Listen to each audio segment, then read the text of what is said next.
Hello everyone, Charlene Ortiz here. Today I wanted to discuss some things that you can do when you feel like you're stuck in a rut in your fitness routine and you're not seeing the results that you want to see. Particularly if you're someone that deals with any type of chronic illness like fibromyalgia or MS, orthopedic problems, arthritis, even depression, anxiety, metabolic syndrome, PCOS. Whatever it is that makes it a little bit more difficult for you to see the results that you want to see, as well as providing limitations that makes it a little bit harder for you to push yourself as hard as you would like to so that you could see the results that you want to see.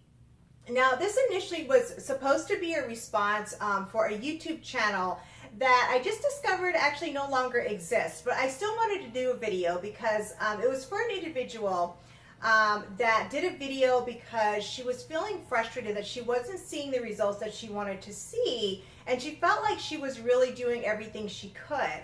And this individual suffered from MS, and she was also working out with her husband, and they were on their weight loss journey together, which I personally think is wonderful when couples work together to lose weight and they're there to encourage and support each other along the way. And I really think a lot of people will see more success when they have that support system there.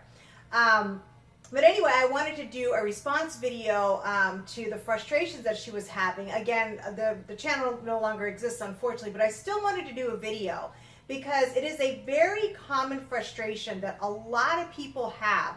Whether or not you suffer from chronic illness, a lot of times people, when they're pursuing their weight loss goals or their fitness and health goals, whatever it is, we can often kind of hit a plateau or just kind of get stuck in a rut where we're not seeing the results that we want to see.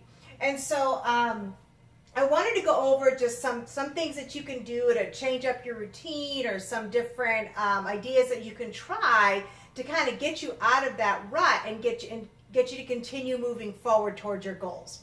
Now, for those of you that are working out as a couple, particularly husband and wife or boyfriend, girlfriend, in the 20 years I've been training, I have worked with a lot of couples, which is always a lot of fun. I really enjoy working with couples.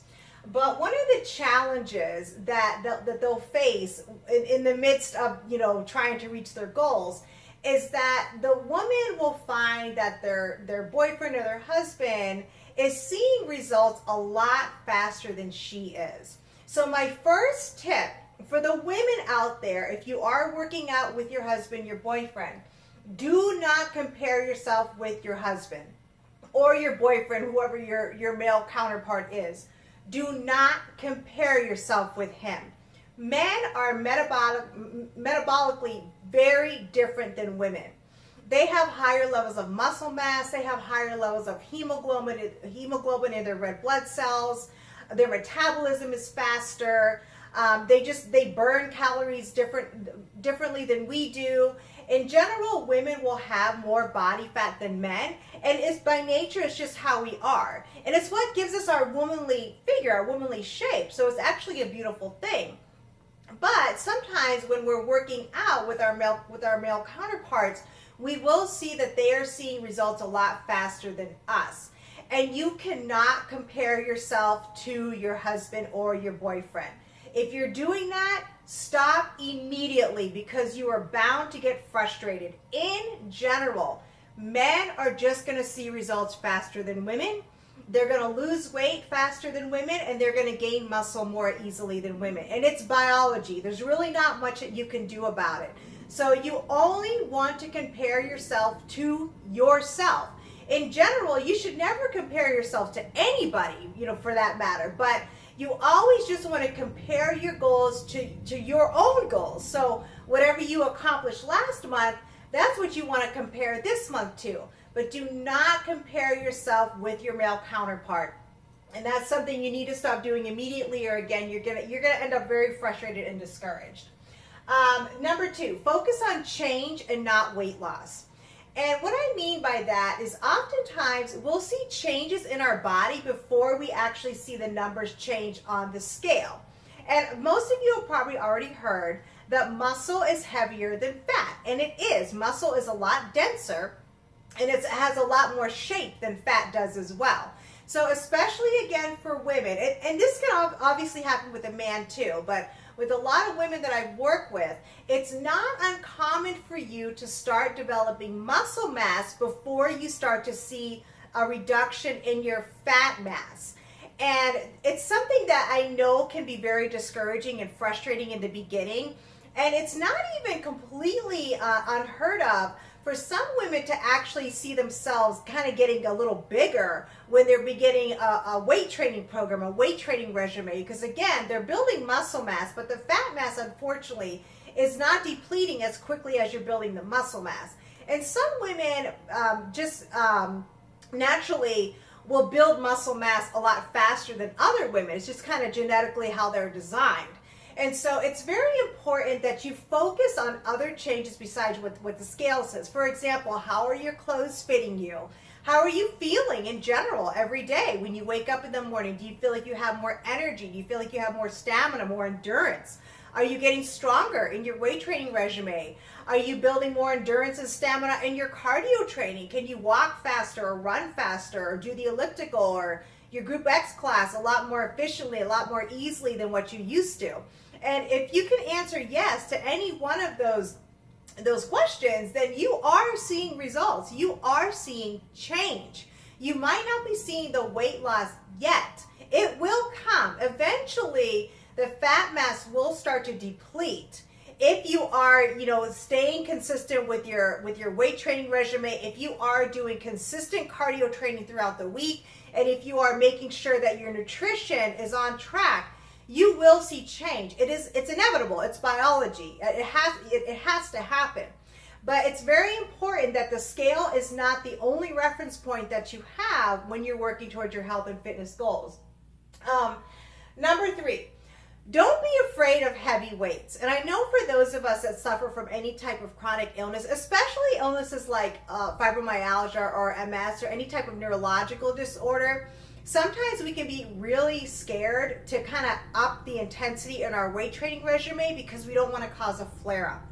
If you slowly progress yourself as you increase the intensity in your workouts, you will not have to worry about a flare-up. I personally am someone, I lift very heavy weights in my workout regimen. Of course, I've been doing this for over 20 years, but I've been able to work myself up to a heavy weight training regimen throughout the years since I've been exercising consistently on a regular basis. And I think, again, another fear that women have is that they'll bulk up. And again, this goes back to the last point that I just made, that oftentimes it's not unusual to see, it's not unheard of to see your body getting bigger when you're lifting weights before it starts getting smaller. It's not completely unusual to see that. But you don't want to be afraid of the heavy weights. Granted, you know how to lift the weights properly with the appropriate form. And you can, on my channel, you can go through my instructional exercises playlist, and I go through all the most common exercises that people include in their workout regimens, and I go through very detailed instruction on how to perform them properly. So as long as you're maintaining neutral spine, your transverse abdominis activation, and as long as you're keeping the appropriate form, do not be afraid to pick up those heavy weights. And so how do you know if a weight is challenging enough for you? In general, I like to use the reference point of 8 to 12 repetitions, or even 8 to 10 repetitions, depending on how difficult it is for you to build muscle. Like for me personally, it's very difficult for me to build muscle. It takes a lot of work, a lot of time. So I keep my repetitions between 8 to 10 repetitions so that I can build my muscle a little bit faster. Because if your weight's going to be heavier, obviously you're not going to be able to do as many repetitions. And so once you get past 12 repetitions, 15 would be the absolute maximum, but between 12 and 15, once you get past that number of repetitions, like if say you're doing a set of bicep curls and you've reached 15 repetitions and it still feels simple for you, it still feels like, oh, okay, I could probably do 5 or 10 more, then the weight is definitely way too light. It will take forever for you to build that muscle mass. And in order for you to really increase your metabolism and to actually change the shape of your body, you need to develop that muscle mass. So don't be afraid to pick up the 15 pounds, the 20 pounds, even the 25 pounds, depending on what the movement is. Don't be afraid to pick up those weights. Granted, you can do it with proper form, and granted, you've been able to work yourself up to that level of intensity in your weight training regimen. So again, if your weight training regimen, if the weights are too light and you're not feeling a significant level of fatigue by the time you've reached 10 repetitions, then the weight's too light and you need to bump up the intensity. Number 4, every meal is a new chance. And what I mean by that is that oftentimes if we're kind of going through a bad episode with our nutrition, like say for example, you wake up, you're not feeling great in the morning, and you just don't feel like doing your normal healthy breakfast routine, whatever that is, and you end up eating something unhealthy. And oftentimes when we make unhealthy choices earlier in the day, we'll just tell ourselves, oh my God, I just totally messed up my whole nutrition plan. Just forget it. I'll start fresh tomorrow. That is a huge mistake. It is definitely a very flawed mindset when it comes to your nutrition. The reality is we're all going to mess up when it comes to our nutrition routine or our nutrition program. We're all going to mess up on occasion. Even I do on occasion. We'll eat something I know I shouldn't be eating, or won't eat what I know I should be eating, or whatever it is. None of us are going to be perfect when it comes to our nutrition program where we're trying to make good choices. So if for breakfast, you feel like you totally screwed up, you had like 3 donuts and a cup of coffee with tons of sugar and cream or whatever, that's okay. Just let it go and move on. Every meal is a new chance to make a good decision. Every meal, not every day. So if you messed up at breakfast or you messed up at lunch or whatever, the next meal you can still make a healthy choice. And it's very important that you don't beat yourself up, because especially for those of us that suffer from any type of food addiction, or we have a lot of problems with being disciplined with our food, we can tend to beat ourselves up if we make a poor choice in one of our meals and think, well, see, I knew I couldn't be consistent. I knew I wasn't going to be able to stick with it. I'm never going to be able to overcome this addiction or this desire that I have for really unhealthy foods. If you start to do that, then that's what's going to become your reality, your future nutrition plan. So you definitely don't want to beat yourself up if you made a bad choice in one of your meals. Just, you did it. You can't change it. It's already in your body, digesting and processing. Let it go, and the next meal, just make sure that you really make an effort to make a better choice. Number 5 is circuit training, and number 6 is interval training, which I'm actually going to get into more detail of that here in a second. But circuit training, like in many of the workouts that I've done on my channel, the workouts have been a circuit training workout in nature. And what a circuit training workout is where you would do several different exercises. You do one set, one right after the other, and then you would rest, and then you would go ahead and do another set. And I'll erase this in a second. I'll kind of write down an example workout, what I'm talking about. But I do have full body workouts on my channel that are circuit training workouts that you can check out, and you can participate in that and try that workout out, and also get a good idea of what a circuit training workout would entail. And another one would be interval training.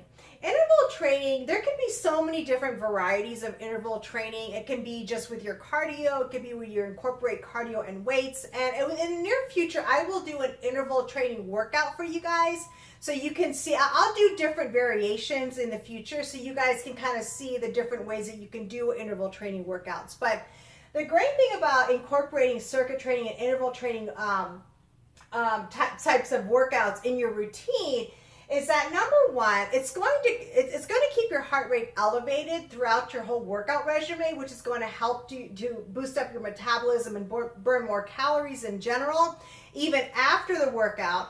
Number 2, it will be something different and new for your body, because whenever we're doing any type of workout regimen, it's inevitable that you will eventually adapt to that workout regimen. And it's going to be important that you're always doing new things and you're always incorporating different types of training into your workout regimen. And again, if you check out the full body workouts that I've done, you'll see that each one is a little bit different. And I'm going to continue doing that. I'm going to try to do one once a month, so that way you guys can have, something new and different and more challenging to do once you've adapted, to the easier workout regimen. So I always want to provide different full body workouts that you guys can do. So that way you always have something different. And it also makes it more fun, where you don't get bored so easily. I know I personally get bored. I can get bored in my workout routine. So incorporating circuit training, interval training in your workout regimen will help, again, to kind of change things up and get your body out of a state of adaptation. Number 7, if you feel like you have tried everything, and no matter what, you're still stuck, you're not losing weight, and you are 100% positive that you really are on par with your nutrition, you're 100% positive that you're pushing yourself in your workout regimen, in your cardio and your weight training regimen, and you're 100% sure that you've been committed and disciplined and consistent, and you are still not seeing results, there might be something more going on. At that point is when you want to go see your doctor and you want to get some blood tests. Now, a specific blood test that it's not very well known in the medical community is called a leptin resistance blood test. And I discussed this more in my video, how to improve your nutrition, step 1, awareness. And I'll put that up on the annotations at the end of this video so you can click on that. And I discussed leptin resistance in more detail. But there could be something hormonal going on with you, whether it's your thyroid or leptin resistance or whatever. There could be something more going on. So it might be a good idea for you to visit your doctor and get some tests done so you can see, is there anything that's off that needs to be regulated, or is there something more going on with my body that I need to know about, so that I can start seeing the results that I want to see and not dealing with the frustration of being stuck when I know I'm doing everything I can to reach my goals and to get my results. Number 8, ultimately, guys, you just got to be patient. Sometimes it's just the way it is. Sometimes we'll just go through spurts. We'll see change. We'll see results. We're making great progress. We're very happy with how our clothes are fitting, what the scale is saying, and then we'll kind of hit a bump. And we'll change up our routine. We'll maybe switch up our nutrition plan, try something a little different or more disciplined, or whatever it is. And we feel like, we're really trying, but it's been several weeks since we've upped our intensity in our workout or whatever, and we're still not seeing change. Sometimes we just have to be a little patient. If you are consistent and you stay disciplined, it will come. The results will come. And I know how frustrating it can be. I know when you feel like you're busting your ass and it seems to be taking forever for your body to see these changes, but just keep on going, stay consistent, stay committed, and I promise you, your body will start to see change. It really will, if you really are following the appropriate advice and the appropriate steps. Again, unless there's something more going on hormonally or with your blood test. But otherwise, eventually your body will start to see change. And so real quick, I wanted to do just a couple examples of what a circuit training or an interval training workout might be. And again, even if you're someone that suffers from chronic illness, this will still be appropriate for you.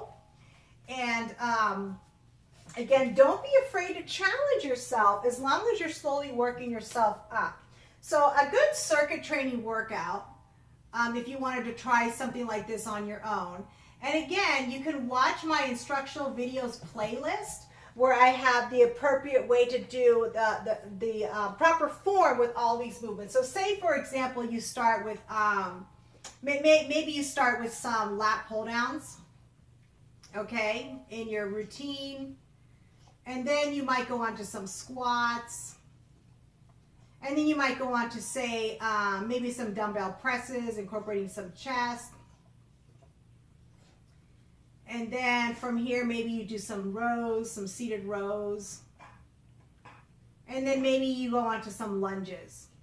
You know, this is just, again, just a very, very general, very basic example. So what you would do is you would do each one of these workouts or each one of these exercises for 8 to 12 repetitions. And you do one right after the other. No rest. You just keep going. And then once you've done a full circuit of these, then you take a break, get some water, what have you, let yourself recover for a minute or two, and then you would do it all over again for 2 or 3 sets. So that would be an example of a circuit training workout. An interval training workout, again, there's so many different variations that you can do, but I'm just going to put one, again, so this video just isn't too long. So interval training, I'm going to give you an example for just like a weight training regimen. So again, let's say you do like again, you start with the lat pull down. Sorry, my spelling isn't very good here. And then you go on the treadmill, and then you either walk really fast at a high incline, or you do a sprint, like something that's high intensity, that's really going to challenge you. And say you do that, you know, for 30 seconds to 1 minute. Okay, and like this is an interval workout that I've done with clients before. And then let's say you do a chest workout, say you do like a chest fly, and then again you'll do your treadmill, same thing, and then you do some rows, and again, you know, the treadmill, same thing. And so you kind of see the pattern here, where you would do some type of a weight training workout. Then you would go onto a piece of cardio equipment, and you would do a high intensity there, and then you allow yourself to rest. Another type of interval training would be just in your cardio, where say you walk on the treadmill at a moderate pace for maybe 2 minutes, and then you really up the intensity to either a very fast pace at a high incline or a sprint, and you do that for 1 minute, and then you recover for a minute. And so again, there's so many different ways that you can do interval training. And I will do a full interval training workout for you guys in a very near future, so you can kind of have an example, a reference point on how you can do it in your own workout regimen. But this is just an example of a way that you can do interval training. And again, what it'll do, it'll get your body out of a state of adaptation, forcing it to have to make change. Because in general, your body does not like to change. It really doesn't. It likes to stay at a state of adaptation because it really doesn't like to burn energy. And this is something that I write about in more detail in one of my ebook publications, Why Your Body Loves to Be Fat. And I talk about why your body fights change and how some of the things that you can do to combat that. And I'm going to put that in I'll put the link in the description below for you guys if you want to check out that ebook. It's just an ebook. It's only $2.99. It's not very long at all. But it'll give you some good advice and good tips on, again, how different things that you can do to change up your routine to help to keep your body from reaching a point of adaptation. So, all right, guys. Well, I just wanted to go through some of the basic things that you can do to kind of get you out of that rut if you are stuck in a rut like that right now. And for those of us that suffer from any type of chronic illness, one thing that's going to be very, very important is going to be your nutrition. And it might be appropriate for you to start implementing some supplementation into your diet if you don't do that already. Because when you have chronic illness, your body is going to be out of homeostasis in general. And so it's not going to function at its maximum potential because it's always going to be fighting that disease or that illness that you're struggling with all the time. And so adding supplements into your nutrition plan might really give your body the boost that it needs to kind of build strength and build stamina, endurance. And so like one really great supplement is omega-3 fatty acids. Another one would be a magnesium calcium supplement. Another one would be a vitamin D3 supplement. Also adding things like a flaxseed oil into your meals. Like one thing, healthy fats like coconut oil, Like one thing that I like to do is every day I make a smoothie where I put spinach, bananas, strawberries, some juice, and then I'll put some flaxseed or some coconut oil in there to give me some healthy fat, to give me some type of healthy omega-3 fatty acids.